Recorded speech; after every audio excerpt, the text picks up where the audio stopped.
Welcome back to the Real Estate Syndication Show. I'm your host, Whitney Sewell, and I'm excited to continue our journey through Stephen Covey's 7 Habits of Highly Effective People. We're now on the 5th episode, and if you've been following this, I know there's been a little gap in between getting these recorded, so I'm going to try to do better at that, but we're going to continue because I know that these are going to be so helpful to you if you will apply these. But in this special series, today we're diving into a habit that just can truly transform your business, and I just think all aspects of your life and relationships. And this is habit 5: seek first to understand, then to be understood. And we're going to dive into a number of things around this to think through. I just feel it's going to be very helpful. We'll recap just a little bit here what we've covered so far. The first episode, we explored habit 1, be proactive, learning how to take responsibility for our lives and focus on our circle of influence. I think I gave you a number of examples around that for myself and why that's so helpful. But habit 2, begin with the end in mind, where we discuss the importance of having a clear vision for your real estate career and life, and in so many examples within your life. Habit 3, put first things first. We dove into time management, prioritization.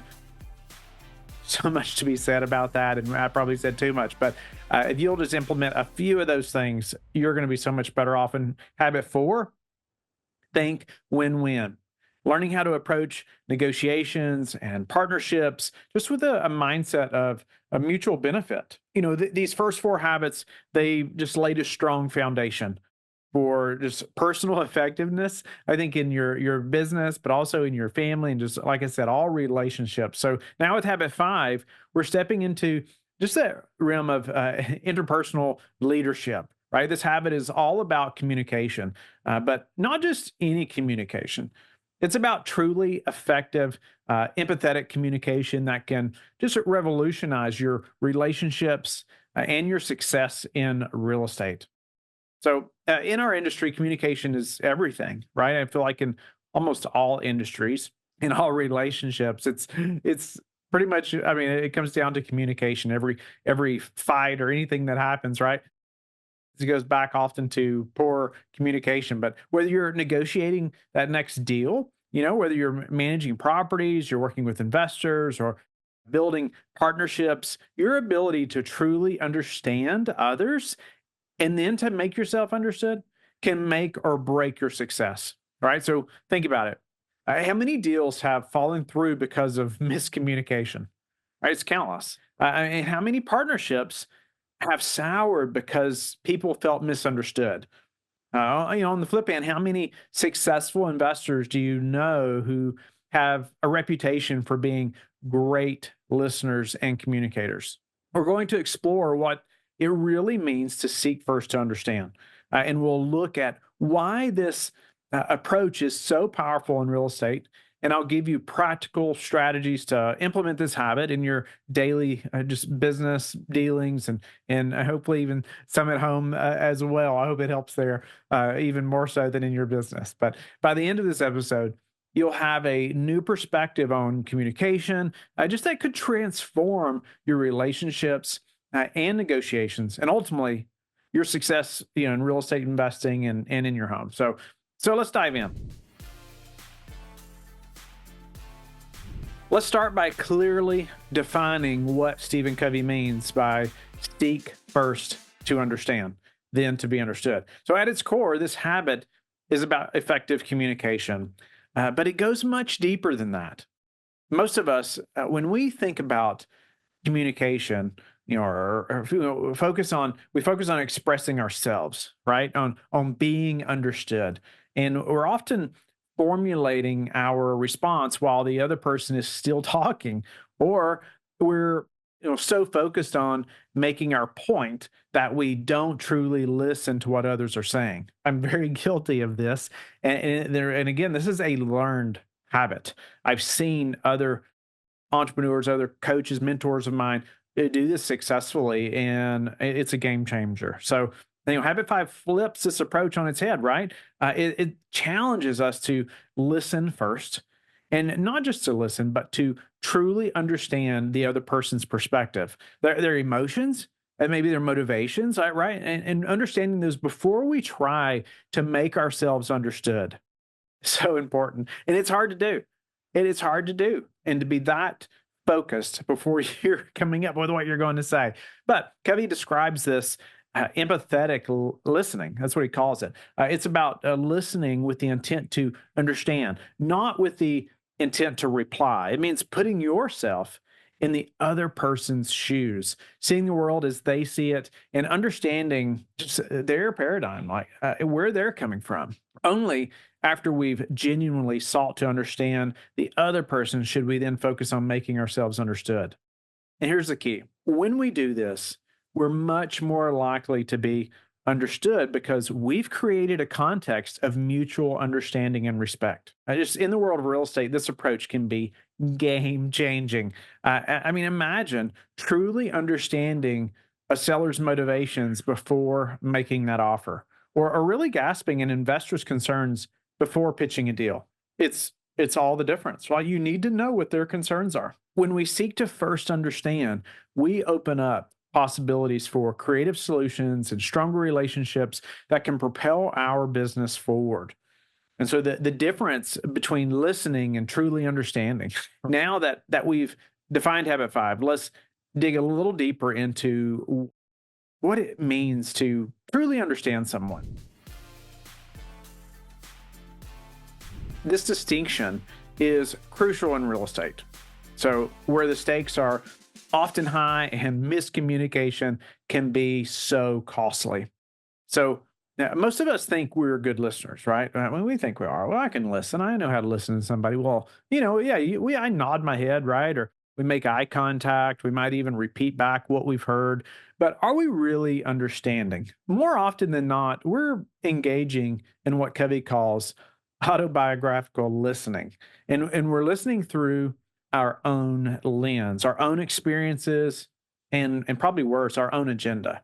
So, for example, imagine you're talking to a potential seller about their property, and they mention, let's say that the house has been in their family for generations, or the property, right? This large multifamily building has been in the family for many generations, and you're just listening, and you might hear that and think, okay, it's an old property and probably needs a lot of work. But if you're seeking to understand, you'd recognize the emotional attachment that they likely have to this property, right? That this person's father or grandfather may have purchased this investment property. Maybe it's supported their family for many, many years, right? And you're going to hear those things. Yeah, and this understanding could completely change how you approach the negotiation. Right, you're gonna talk about that tree in the front yard different when you're walking around the property, right? Because their grandfather planted that, right? And so it just changes that relationship completely. So true understanding goes beyond the words being said. It involves picking up on tone, body language, and the emotions behind the words. It means asking clarifying questions and being genuinely curious. So, just about their perspective, right? Which is probably going to be different than yours potentially, most likely. But in real estate, this level of understanding can be the difference between a deal that falls through and one that closes smoothly. It can be the difference between, say, a one-time transaction and a long-term beneficial, mutually beneficial relationship. As we go through this episode, I want you to challenge yourself to go beyond just listening. And so start seeking to truly understand the people you interact with, just in your business and even in your home. so, so many people we interact with that we don't do this with, but it could change so much. But you might be surprised at how it just transforms your interactions and your outcomes. Common barriers, right, to effective listening.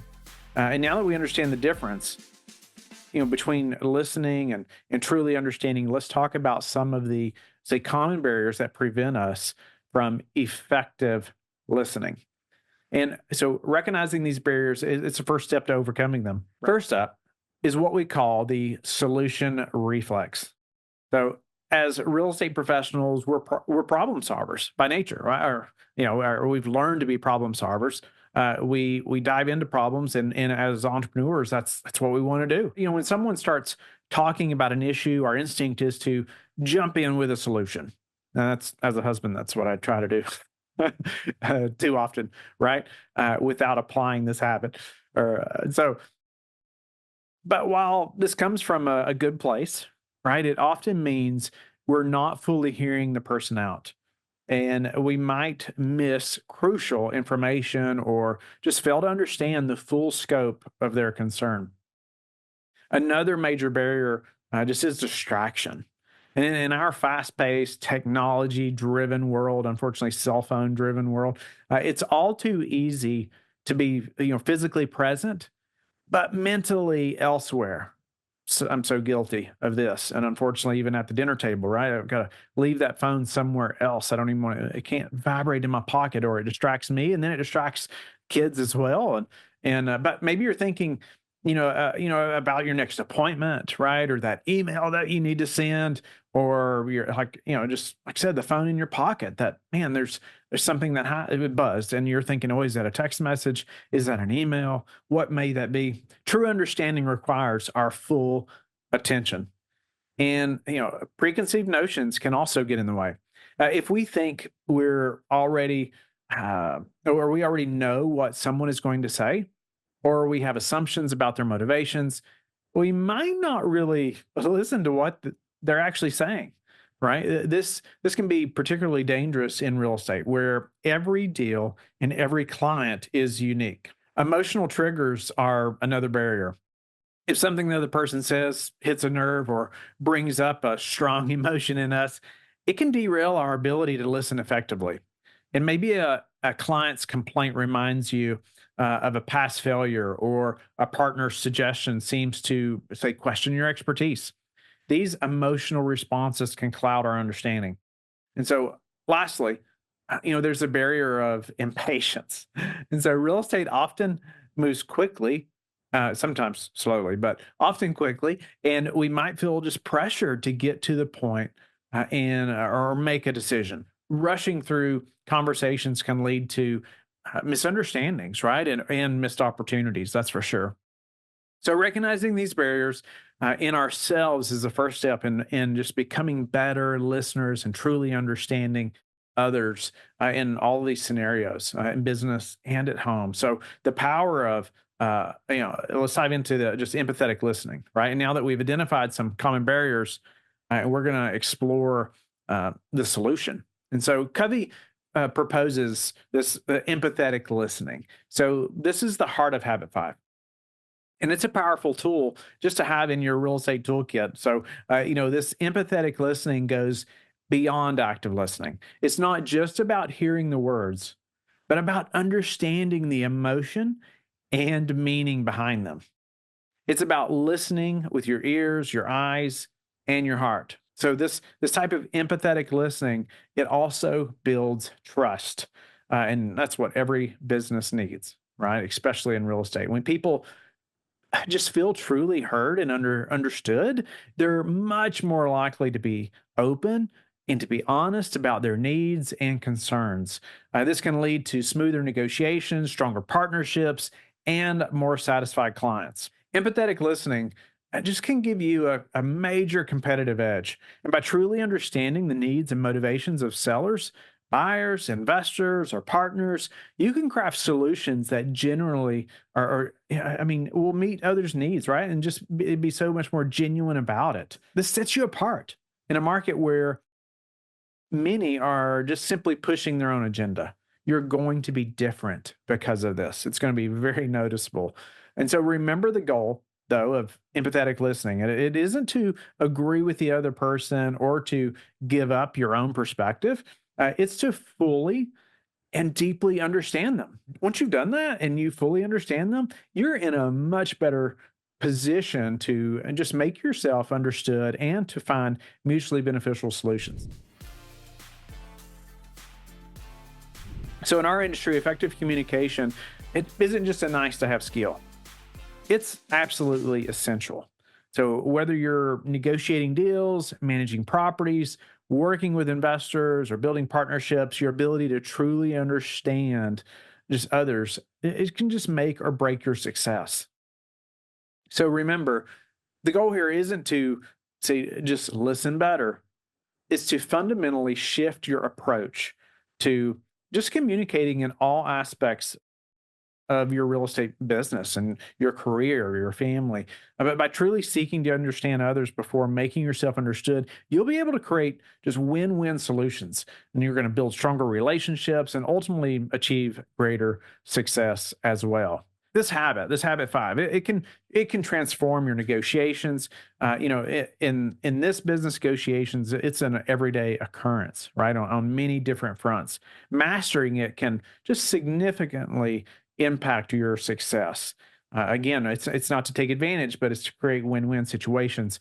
Just when most people think about negotiations, they focus on making their case, presenting their offer, and trying to persuade the other party. But here's where habit five flips the script. Effective negotiation, it starts with understanding. It doesn't start with being understood, and that's most of our problems. So imagine you're negotiating to buy just a multifamily property, and instead of leading, say, with an offer, you start by asking questions. Why is the owner selling? I hope you know that if you're making an offer, or at least you've asked that. What are their priorities in the deal? Right? What do they need? What timeline are they working with? And by seeking to understand their perspective first, you gain valuable information that can help help you to structure a more appealing offer. Right? No doubt about it. When you know what's important to them and you talk about that in your offer, it's going to stand out to them, right? And you're thinking of a win-win situation. For instance, you might discover that the seller is more concerned about a quick, hassle-free sale than getting the absolute highest price. And this happens all the time. Often sellers have a timeline or something they're trying to hit outside of that highest price. And you need to know that. Or perhaps they're just emotionally attached to the property and they want assurance that it will be well maintained, right? And understanding these motivations allows you to tailor your approach and find creative solutions that satisfy both parties. So, moreover, when you demonstrate that you're genuinely trying to understand the other party's perspective, yeah, you build trust. This can lead to more open, honest communication throughout the negotiation process. The seller might be more willing to share information about say the property's condition or potential issues. It's so valuable to know those things, but like it's helping you to make a more informed decision as well, right? That's so much better for you and your investors. Remember, in real estate negotiations, information is power. By seeking first to understand, you just gain valuable insights that can give you a significant advantage. Plus, when it's time to say present your own position, you'll be able to do so in a way that directly addresses the other party's concerns and motivations. Building stronger relationships with clients and partners. Let's talk about that a minute. So in real estate investing, your network is your net worth, right? I've seen that personally and with so many other people.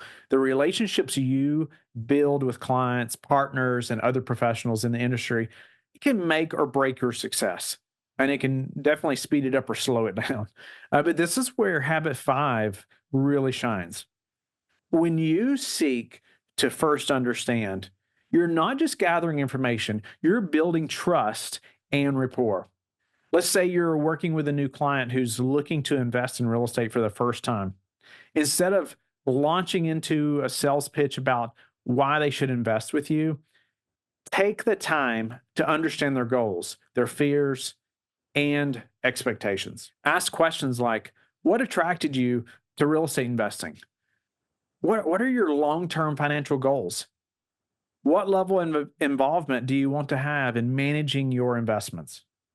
And by truly listening to their answers, you can tailor your approach to meet their specific needs and concerns. This approach doesn't just work with clients. It's equally powerful when building relationships with potential partners or service providers. For example, if you're looking to partner with a property management company, Don't just focus on say telling them what you need. Take the time to understand their processes, their challenges, and their vision for their business. By showing just genuine interest and empathy, you set yourself apart from the crowd. And in an industry where many are focused on the hard sell or the quick deal, being someone who truly listens and seeks to understand can be just a refreshing change. And this can lead to loyal clients, stronger partnerships, and a network of professionals who are eager to work with you and refer others to you. Remember, in real estate, many of your best opportunities will come through relationships and referrals. I know that's been my experience firsthand. By just consistently applying this habit, and just seeking first to understand, uh, just in all of your interactions, you're not just closing individual deals, you're building a foundation for long-term success in the industry. So, enhancing, let's say, investor relationships, right? For those of you involved in real estate syndication, right, or considering it, this is a game changer. In all of your investor relations, this is something you have to keep in mind. But in the world of syndication, your ability to attract and retain investors is crucial. And effective communication is at the heart of it. I mean, it's just in every aspect of the way we communicate, whether it's through email, whether it's in person, whatever it may be, or over the phone or Zoom. When you're dealing with investors, it's easy to fall into the trap of focusing solely on the numbers, the returns, the projections, the exit strategies. But remember, behind every investment is a person, right, with their goals, their fears, their expectations. And by seeking first to understand these, you can create much stronger, more productive relationships with your investors. So start by asking questions and, more importantly, truly listening to the answers. What are their investment goals? What's the risk tolerance, right? What kind of communication do they prefer? Understanding these aspects just allows you to tailor your approach and your offerings to better meet their needs. And, for example, you might discover that one investor is primarily concerned with steady cash flow for retirement, while another is more interested in long term appreciation.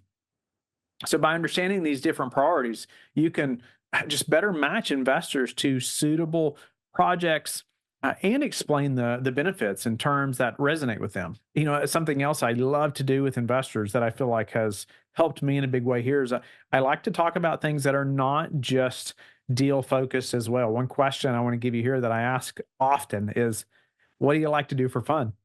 And it catches investors off guard, but it shows that, hey, I want to know more about you personally, right? And they almost always will smile, and then they talk about something that they're passionate about, right? It's often something to do with their children, or maybe it's something they have a hobby that they have, something like that. And then you learn more about them, right? And then you have another way to reach out to them and follow up and ask about something personal. It again showed you were listening. Seeking first to understand, it's just always crucial when it comes to investor updates, even in communication throughout just the life of an entire project. So don't just send out standard reports. Take the time to understand what information is most important to you or to your investors and why. So, are they more concerned with occupancy rates or capital improvements? Do they want detailed financial breakdowns or high level summaries?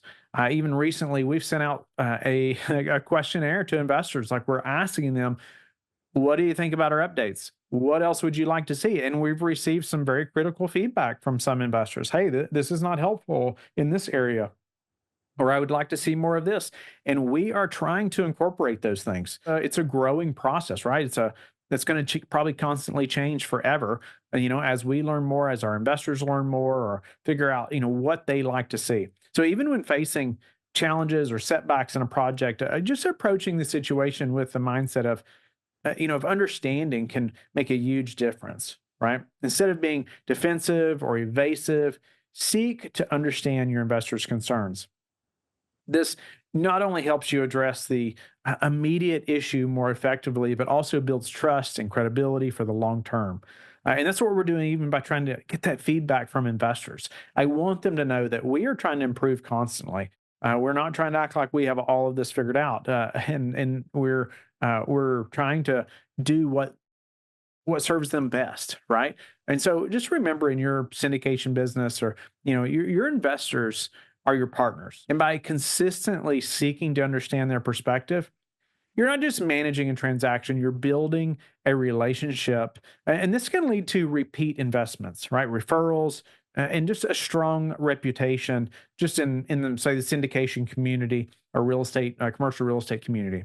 Ultimately, seeking first to understand in your investment in your investor relations can just be the difference between a, say, one-time investor and a life long or long-term partnership in your real estate journey. Let's start to just develop your empathetic listening skills. And this is the foundation of habit 5. And to become an empathetic listener, practice these techniques. First, focus entirely on who is speaking. Close your laptop.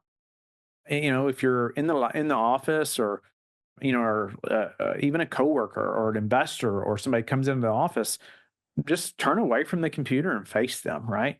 Don't have it in between you. And just give them your full attention. Use nonverbal cues like nodding, maintaining eye contact, just to show you're engaged. Second, listen for feeling, not just content. Pay attention to tone of voice, facial expressions, body language.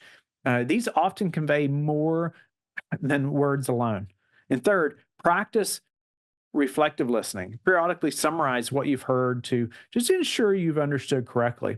This also shows them you're truly listening. Lastly, resist the urge just to judge or to offer solutions immediately or jumping in too quickly. Your goal is to understand, not to fix or respond right away. Now, let's talk about some techniques now. And because we want to ask better questions, right, during this process. So, asking the right question is crucial for understanding. And here are some techniques to just improve your questioning skills. So, what about using, say, open-ended questions, and maybe that encourage detailed responses. So instead of asking, "Do you like this property?" try, "What are your thoughts on this property?" Ask follow-up questions to dig deeper. If someone expresses, say, concern about a property's location, you might ask, "What specific aspects of the location concern you?" Those questions are going to help you to get a little deeper. So and then use the whys technique. Why five whys is what a lot of people say. But you know, ask why and why and why. So when someone states a position, ask why, and even up to 5 times I've heard. So and just to get the root of their thinking. And so avoid leading questions that push for, say, a specific answer. Your goal is to understand, right? Not to guide the conversation to a predetermined conclusion. And so now let's jump into a few strategies. And because we want to also improve our non-verbal communication as well. So remember, communication isn't just about words. And those nonverbal cues play a huge, so big, huge role in just how you're perceived. So here are some strategies. Be aware of your body language. Maintain an open posture, avoid crossing your arms, lean in slightly to show engagement, and I just say make appropriate eye contact, and this shows you're focused, right, and interested. But be careful not to stare. That can be kind of weird, right? It also makes other people uncomfortable if you're like staring at them in a weird way. I hope you're not doing that, but you should be focused on them. So pay attention to your facial expressions, and a genuine smile can go a long way in making someone feel at ease and building rapport. Match your tone and even your pace, to the situation. If you're discussing let's say, a sensitive topic, a softer, slower tone may be appropriate. And a more upbeat conversation, a livelier tone, can help just build energy. Think about those things. It takes some practice, no doubt about it. Now we're going to overcome some barriers just to understanding, and maybe just even some real estate context. So, in certain situations, it can make understanding challenging, right? And so here's how. Let's talk about how to overcome some of those barriers. So in high pressure negotiations, for instance, just take a breath and consciously just slow down and remind yourself that understanding the other party's position will lead to better outcomes. Slowing down and taking a breath just does wonders, I think, mentally for you as well. You don't feel like you have to just keep going in some direction. Just stop for a minute and think and take a breath. And say, when dealing with technical or legal jargon, don't be afraid to ask for clarification. I've been guilty of this. You feel like you're gonna look ignorant or whatever it may be because you don't understand something. Well, my goodness, that's why you're hiring your attorney. Ask for clarification. It's better to fully understand than pretend that you do. And so or let's say in an emotional situation, like when a seller is parting with a long time, that family property we mentioned earlier, acknowledge their feelings. This can help build trust and open up communication. And when facing, say, cultural differences, be patient, ask respectful questions, and ensure you just interpret things correctly. As we wrap up, just remember, seek first to understand, then to be understood. It isn't just a nice idea. It's a powerful tool that can transform your real estate business. By constantly applying this habit, you'll build stronger relationships, uncover hidden opportunities, and set yourself apart in this competitive industry. As you go about your real estate activities this week, I challenge you. I challenge you to consciously practice seeking to understand in your interactions. So whether you're let's say meeting with a potential seller, you're negotiating with a contractor, or updating your investors, take the time to truly listen and understand before making yourself understood. I'll give you one quick story too about a mentor of mine, Joe Fairless. I'm sure you've heard of him. We're good friends now. We've been friends for many years. But I remember when I first met him at a conference, I remember seeing him in this very crowded room of people. And of course, everybody wanted to talk to him. And so many people were waiting to talk to him. But whoever he was talking to in that moment, I just remember seeing this just like it was yesterday. He is just laser focused on them. He's asking good questions. He's not paying attention to his phone or to anybody else in the room. He was giving them his full attention. And I was very impressed by that. And I have tried to do the same and to be that focused on whoever is speaking to me in that moment and giving them my attention instead of already thinking about the next person I'm going to speak to. Thank you for joining me today on the Real Estate Syndication Show. And until next week, keep seeking to understand and watch how it transforms your real estate journey. And I bet even your home life as well. Have a blessed day.